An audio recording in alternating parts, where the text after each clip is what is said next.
सां पावलान रोमांकरां बरयल्या पत्रांतले वासाप. ह्या काळार आमी सोंसताव ते कश्ट मुकल्या काळार आमचे ते उगडापी जावचे आसा ते महिमेक सरी केल्यार ते कांयच न्हय म्हूण म्हाका दिसता.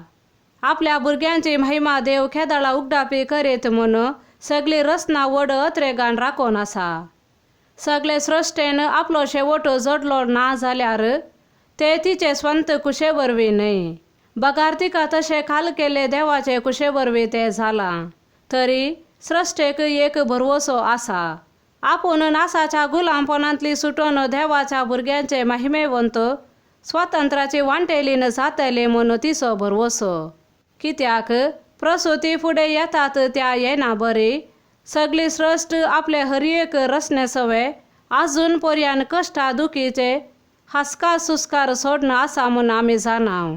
सगळी सृश्टी मात्र न्हय पवित्र आत्मोस प्रथम फळ म्हूण घेतलेली आमी आमचे सगळे कुडीक गुलामपणांतली सुटका मेळोन देवाच्या भुरग्यांचे दत्तपण आमकां केदाळा लाभात म्हूण अत्रेगून आसता अंतस्करणी सुस्कारताव.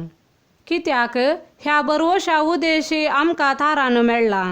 जर आमी भरवसताव ते आमच्या दोळ्यां मुखार दिसता तसलो भरवसो न्हय.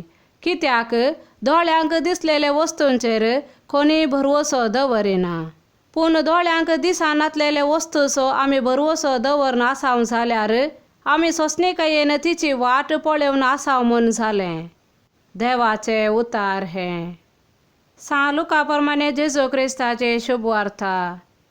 उपरांत तो म्हणालो, देवाचे राज खंयच्या सारकें म्हूण हांव म्हणूं, खंयचे वस्तूक हांव ते सरी करूं.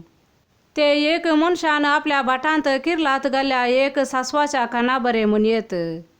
तो कान वाडलो आनी व्हड एक झड जालें. आकाशाच्या सुकण्यांनी येवन ताच्या खांद्यांनी आपले घोंटेर बांदले. परत्यान जेजू म्हणालो, देवाचे राज कसले वस्तूक हांव सरी करूं. ते एक स्त्रियेन 3 शेर पिठांत भरशिल्ल्या खमीरा बरें म्हूण येत.